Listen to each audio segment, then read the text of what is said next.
going to be giving in to those Christmas urges and doing a Christmas drawing. All right, so what am I going to draw today? I have really thought long and hard about what I want to draw, and I decided I'm going to draw Fenix. Fenix is their fox. They're cute as, gosh, he's cute as heck. Little fox character that, XP Pen has. I drew him for Halloween. His ears are huge. A Halloween character. And I had him sitting on a bunch of pumpkins, and he was getting ready to eat his candy bowl. And I really had a lot of fun. And lo and behold, XP Pen was like, hey, we really liked your illustration. We'd really love you to do something similar for Christmas, and in the meantime you can review our tablet. And I'm like, absolutely. So that's what I'm doing today. Simple shapes, starting out simple shapes. That's the way I always start out, and the reason for that is because that's the way I draw. I draw because simple shapes are easy.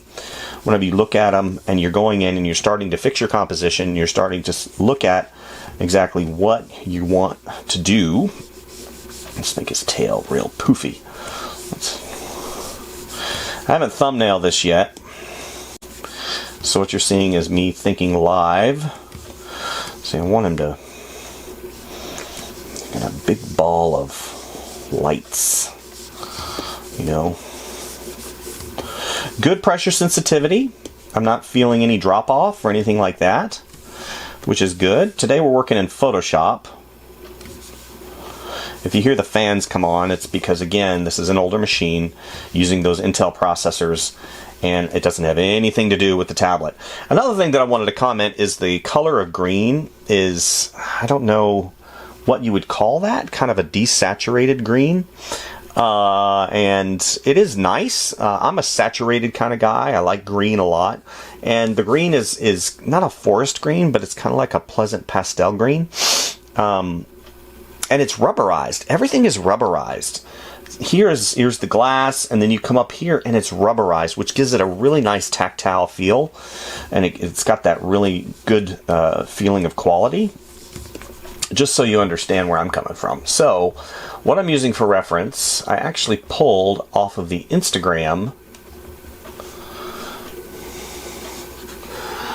right there. So they posted, XP Pen posted Fenix sitting there as a 3D sculpt. So that was pretty cool. If you don't follow XP Pen, either XP Pen or XP Pen USA, I highly recommend you do that.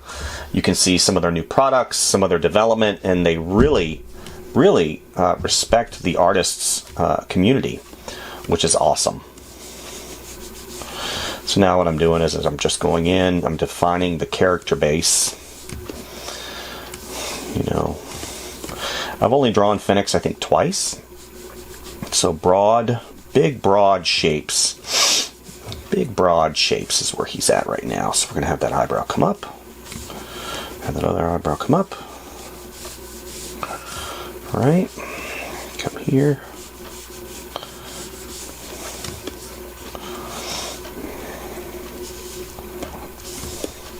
Important you put in those little pupils quickly to really establish that mood whenever you're doing stuff like this.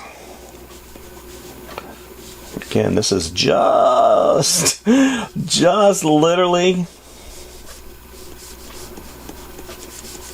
the preliminary sketch. You guys are seeing it real time. Okay, this needs to come up a little bit higher, because we're going to have to bring that up. That ear comes around, and you have that little fur patch that comes right there. Okay, and then he's got his eyebrow here, and then we're going to have this one a little bit higher. It comes down like that, because he's trying to untangle some lights. Let's go ahead and zoom out a little bit. You can see where I'm going with this. See, too, I have different versions of him in his... See, some of them have Oh, there we go. And one of the really great things, too, is to have visual reference like this. This is available on the XP Pen website store. This is made of resin, I believe, plaster resin. And this gives me a great visual 3D reference whenever I do characters like this. So right now, I need to adjust his ears, and I was kind of concerned about his feet. Now, they've simplified his feet to be able to print him effectively, and his clothes are really simplified. So I would call this a stylized character.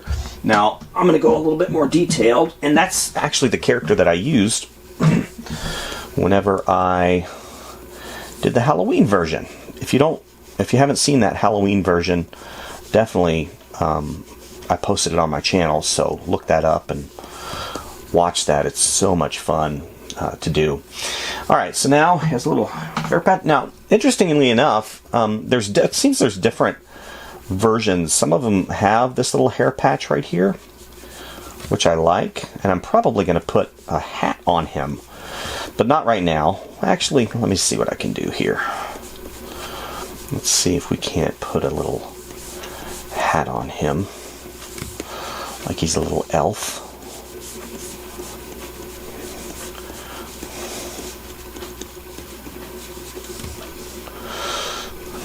We'll see. Not really sure about that one.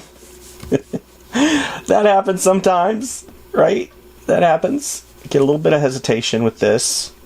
I changed the graphics settings on this computer as well quite a few times, and it seems that, you know, if you go ahead and specify the graphics card to be the main bearer of the weight, you know, and you go to disconnect, because this particular machine, you can disconnect the base, and then you lose the graphics card, and then it's like, so this one has two graphics cards in it. One of them, I believe, is 1 GB, and it takes care of the screen, and the other one is the graphics card for the peripherals, not the peripherals, for the programs. So let's go ahead and have his mouth open a little bit. There we go. Let that come back a little bit more.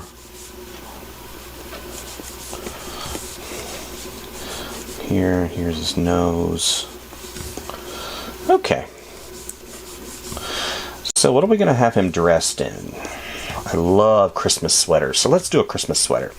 So first of all, let's go ahead and give him some fingers so he doesn't look weird. 3 fingers. How many fingers does Fenix have? 1, 2, 3, 4. Let's make sure. 1, 2, 3, 4, 5. So on this one, there's 1, 2, 3, 4, and a thumb. And it looks like on my reference, there's 3 fingers and a thumb. So I think what I'm going to do is I'm going to go ahead and just do 3. Old animator's trick. Okay. Christmas time. Hopefully everybody's having a great holiday season. Gosh, it seems like yesterday that it was January. Where did the year go? Oh, darling, where did the year go? Let's give him a sweater here.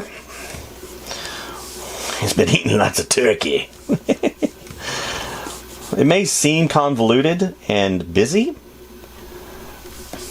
but trust me, it'll work out. It always does. Okay, let's go ahead. We'll have this leg come down, and then we'll have it. You can see a little bit of the bottom. Okay, here's his tail. His tail I want to be a clear silhouette.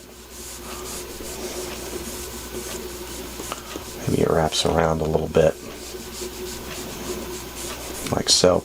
So far, the tablet is flawless. Now, I can adjust the brightness over here on the right-hand side. It's got a rocker. So as you see, I got it all the way bright, because whenever it was down in the middle, that's what it came from the factory. It was a little dark, so I decided to go ahead and push that brightness all the way up. And it said, increasing brightness will increase power consumption. I have everything plugged in right now, so I'm not really concerned with that. Now, if I was in a situation where power was important, you know, such as maybe in the field or something like that, that particular option is really nice because I can go ahead and pull down the brightness and save battery life. Because believe it or not, you can connect the tablet to the computer and it draws all of its power from the computer. So if you get in a situation where you don't have access to a power port or a plug-in, you can utilize your computer as your power source. So that's very convenient. Okay, so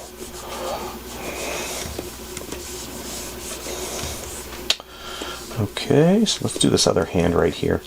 So it's always good for me to pre-visualize, and you'll see me zoom out quite a bit just because I want to make sure the proportions are correct. Let's go ahead and push him down just a little bit. Let's go back to brush. Zoom in, zoom out, zoom in, zoom out. That's something that I do a lot. I need to see him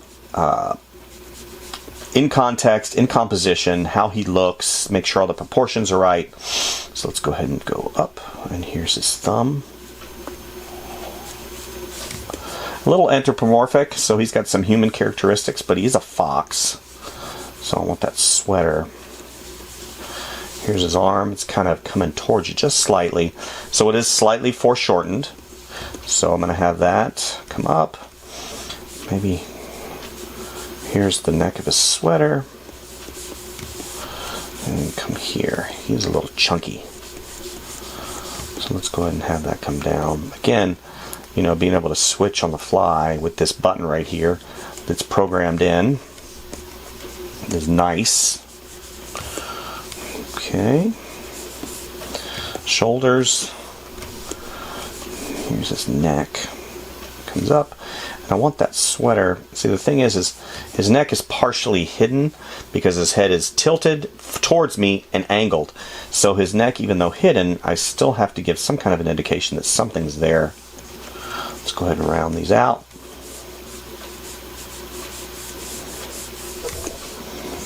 Okay. And again, this is just the preliminary sketch. Let's go ahead and make so a little bit of folds here and there. Trying to get that. Maybe it's a furry hat, kind of like a Santa hat. And it's folded up and around, so it's got to go up and around here. Okay. I want him to wear a big old fluffy Christmas sweater. So let's have that here. It's going to be sitting kind of partially on his tail. Okay, let's go back. I'm going to grab my visual reference. His tail is huge in relationship to his body. Comes around if he's sitting. Comes around. This is out just a little bit too far. So let's go ahead and put that right there. Actually, I don't want to put that right there because it will fall. So let's go ahead and erase this. Again, this is a 300 DPI document. Not getting really any latency at all. Okay.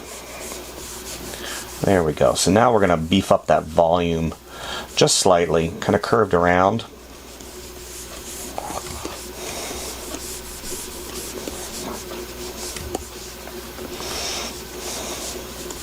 I need to watch that foreshortening a little bit because this foot right here is supposed to be in front.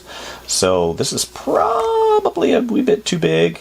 Yeah, see what's happening now. And just so you can see what's happening is this shape is competing with this shape. It's too similar. That comes with understanding, you know, the way composition and things work. So what I'm going to do is, even though I liked that, it needs to come up, around.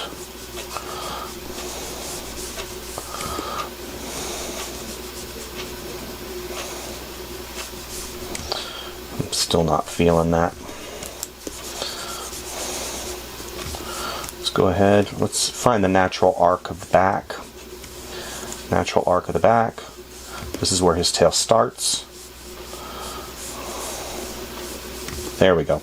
Okay, so now what's going to happen is it's going to define a ground plane. So now if you see I did that, it's going to come here. Nice and big. Here. Now it becomes something that helps define that composition a little bit better. Okay. Maybe we can have, here we'll have, this comes here, this will come here, and of course these are lights and they're strung here. Maybe goes over his tail, comes around here in the front, goes over his leg. He's really just completely immersed in this. So, File, Save As. We'll to the desktop, and we'll do, let's go ahead and lift our reference up. We'll do Fenix, Christmas. Nice. And of course, save. Now, if something goes awry, I will be okay. Okay, so Christmas sweater. So I've established where his fingers are. Here, let's go. We're going to define these just a little bit better. Here's his finger. Having this come down into this ball of lights. Now I got to think weight. So weight. Still thinking in simple shapes. Still thinking, you know. What you can do is you can utilize the lights as kind of a framing element. You know, and maybe he's got a couple lights that are coming up, and he's kind of tangled in them. Right here. Opposing. We're going to do opposing. Okay. You're actually hearing me think. Okay, have that eye come up. Let's get rid of that. That blinking that you see, blink, blink, has nothing to do with the tablet. It is a Windows Photoshop issue, very well known.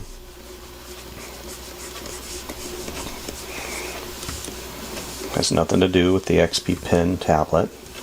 So far, guys, the accuracy and the pressure curve is wonderful of this device. No complaints there. Let's go ahead and check the edges. We're going to check the edge all the way down. We're not seeing any loss of tracking. Let's get all the way to the edge, all the way to the edge. Pretty cool. I am color me impressed. Color me impressed. Okay, so now what I'm doing is I'm just going back, I'm redefining some of those little simple, let's go ahead and do this. Simple visual cues that again help me find out where stuff is. So let's go ahead and have this. That big old Christmas sweater is going to come here. And it can come down. Okay, and he's got his pants on. I want that foot to come up a little bit. Kind of like he's... A lot of times it's the small little visual cues and nuances that help define the character of the piece. He's obviously having fun. He has a smile. And then he has his eyes wide open, so he's very alert. His ears are pointed up and out. So he's alert. And he's trying to figure stuff out. But even going so far as to saying, okay, maybe there's just a little bit of foot tension. Right? Just a little bit. That you can see. See, even now, whenever I'm doing these feet, I can already tell you that I want to change. I want to give him some Christmas slippers. Right? Christmas slippers? That sound like a good idea? I think so. I love me some Christmas slippers. Okay. Fold, fold. Yeah, I think I will. Maybe some Bigfoot. I'm a huge Bigfoot person. Okay, let's go back. Let's turn taper off.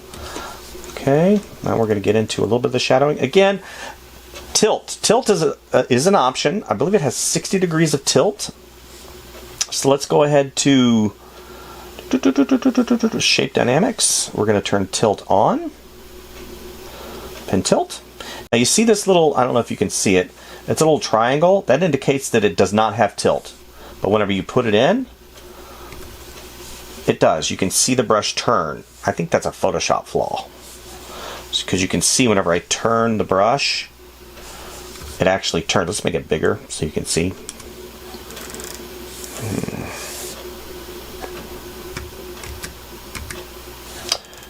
See, there's the brush right there.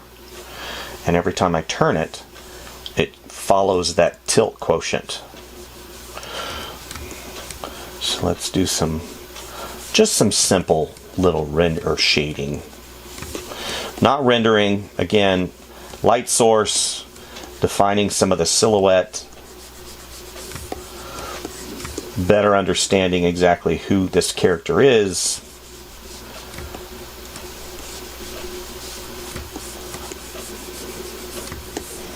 Wonderful. What am I going to put on his sweater? Am I going to put a reindeer? Reindeer sound good?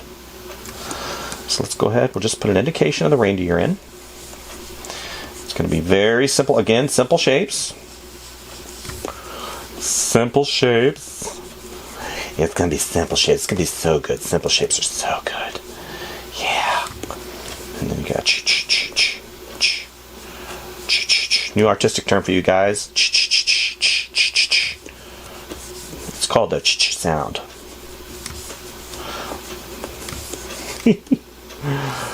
All right. So we have basically, let's go ahead and, what are we going to think?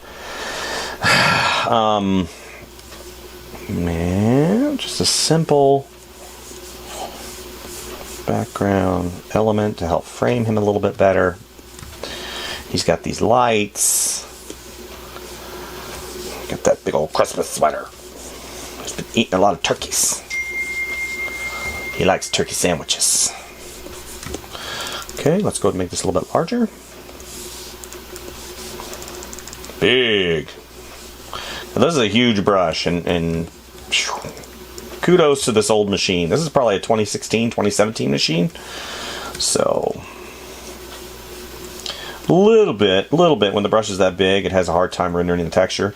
Again, doesn't have anything to do with the tablet, so don't get upset once you get this tablet and be like, this tablet, the latency's horrible.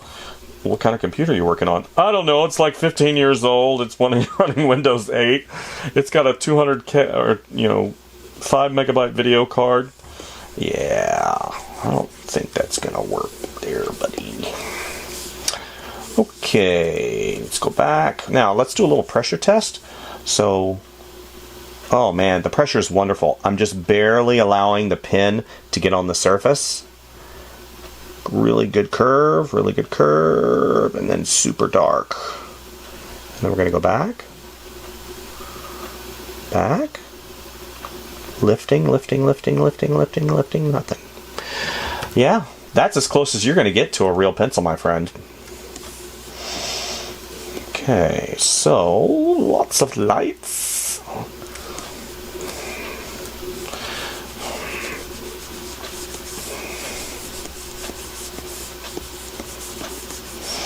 Thing is I don't want tons of detail in these lights, so that's what I'm doing right now. I'm just defining the overall basic shape.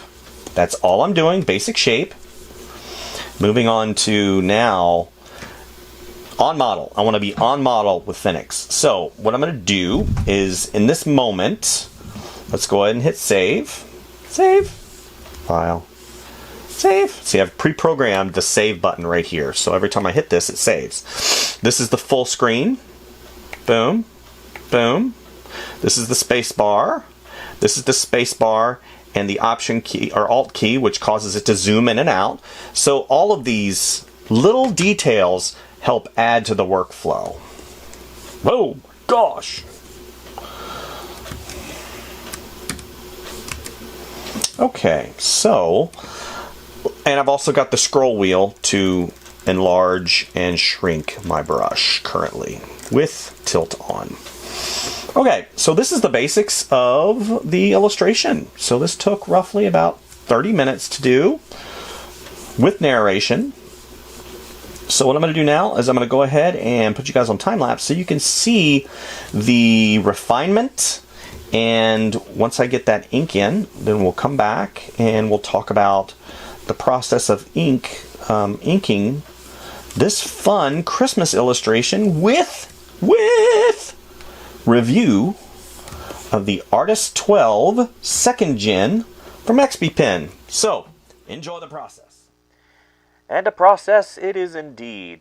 I went ahead and put that initial sketch layer thumbnail on its own layer, and I adjusted the transparency down to about 35%. And now what I'm doing is I'm going back and I'm not tracing. You know, a lot of people look at that and say, oh, you're just tracing what you already did. And that's not how the whole process works. You know, I've always been a firm believer in finding the right line. And that's exactly what this is. You find the right line for the character, and in that ink, you put expressive lines and you change the sketch somewhat to match who that character is, and maybe adjust proportions and making sure he stays on model and all of those things. And that's exactly what I'm doing right now. You know, defining that line, making sure there's variation of line weight, which is thin and thickness of the line according to where it is in the placement. You see that I was sitting there and I was going, you know, how would I feel if I was trying to untangle a bunch of wires and lights and stuff? And I sat there for a second and I thought, I would have my tongue out. And that's exactly what I did. It's just a little fun little quip that kind of adds to the character who Fenix is. So now what I'm doing is I'm going in and I'm just putting in some of those details of that characterization of him, and also you know, designing him, since I didn't go and do a bunch of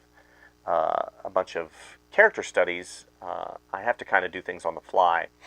I did have a vision of exactly what I wanted to do, but of course in the drawing, in the context of the drawing, in the process of execution of the drawing, a lot of times you'll make decisions based upon a feeling, based upon what makes sense, based upon, you know, maybe if you're doing it for a client, you know, and just kind of change things up. And again, you know, I made another decision. I was like, you know, maybe he's sitting at home and he's in his PJs, he's got his Christmas sweater on, and you know, he's got his little he's got his elf slippers on. So that's another little fun quip that I added to the illustration. Is as the creator of the illustration, it is a mandate. It is my mandate to basically create the image that I want. You know, if I'm creating this and I haven't been quote unquote hired to do it with a strict creative brief, then it's up to me as a creative to really do things that make sense in line with what my vision and my idea is. Now, of course, having experience is one of those things that is kind of a two-edged sword, because I'm always asking questions of myself and of the illustration. Does this make sense? You know, is it an extra thing that I do need or don't need? And that's something, you know, that obviously comes with experience and a lot of drawing.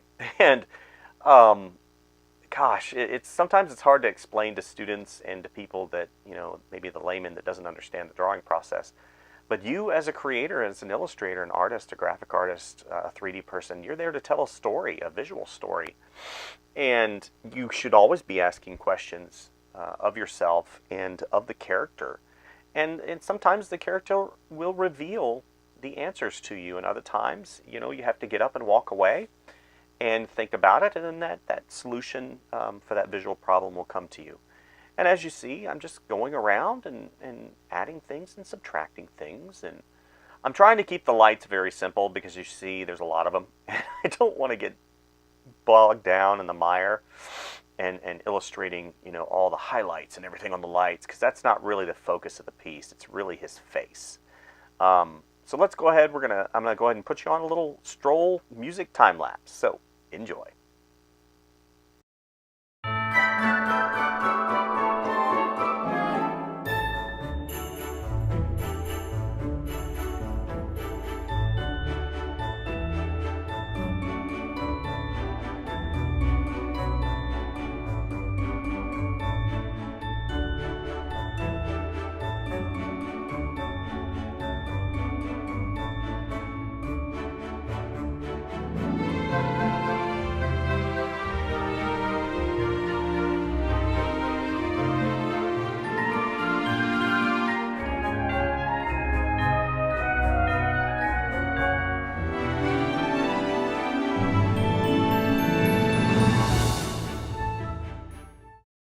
And it's time to put in color. Yay! So the fine line is done, and now what I'm doing is just blocking in the color. There's a myriad of ways you can do this. You can do a grayscale image and then do layer transparencies for your color, but for me, in this moment, this is kind of part and partial to how I work. I just block in local color, get the basics down of, the characterization and how he's colored, trying to stay on model. And then after that, I go in and I will start with layer transparency modes such as multiply, adding layers, subtracting layers, from multiply for shadows to overlay for highlights. And then I'll do, maybe some color dodge and just put, the details here and there. But this time, it's kind of like color by numbers, especially if you're just putting in local color. And for those of you who don't know what local color is, it's color without light or shadow on it. So that's why I was talking about layer transparencies with multiply and overlay. So yeah, putting in the color is, again, it's a lot of fun. And, making sure that those color choices make sense in the context of the illustration. And, keeping that fun feeling and making sure you don't miss any spots. And, of course, using a lot of layers.